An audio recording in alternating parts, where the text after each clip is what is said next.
Behind closed doors, President Obama met with key lawmakers today. He's trying to convince Congress to authorize a military strike against Syria. This as France comes out releasing its own intelligence saying Syria did in fact use chemical weapons. Eyewitness News reporter Josh Einiger is here with the latest. Josh? Sade, the president has been calling his plan a limited intervention that would just punish the Syrian government without leading to regime change in that country. But to court his own opposition in Washington, the president seems to be rethinking his plan, reportedly telling them he is willing to destabilize the military dictatorship he says has gassed its own people.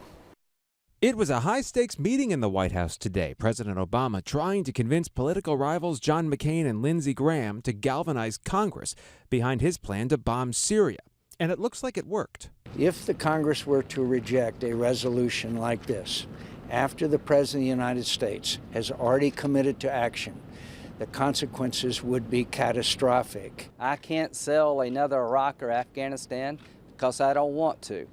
I can sell to the people of South Carolina that if we don't get Syria right, Iran's surely going to take the signals that we don't care about the nuclear program. McCain and Graham say President Obama has committed to changing the balance of power in Syria and support opposition forces lined up against President Bashar al-Assad. That country's civil war has been raging for more than 2 years, but only last month did Assad, according to the U.S. government, resort to using chemical weapons against his own people, a crime the president says deserves a response. What message will we send if a dictator can gas hundreds of children to death in plain sight and pay no price? With mounting opposition against his plan to attack Syria, the president Saturday put on the brakes to allow Congress to weigh in with a vote. Today's meetings mark the beginning of intense lobbying on Capitol Hill as the Obama administration tries to convince a skeptical Congress. And as the political wrangling continues at home, Assad has now broken his silence, telling a French magazine the U.S. still has not proved he used chemical weapons. Whoever accuses must provide proof, he said. We have challenged the United States to provide the slightest proof. But Obama has been incapable, even to his own people.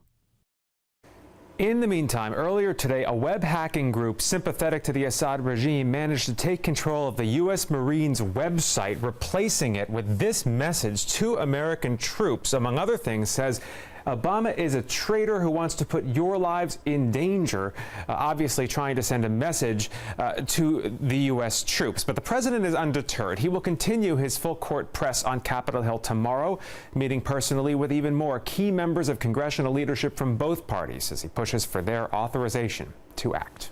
Sade.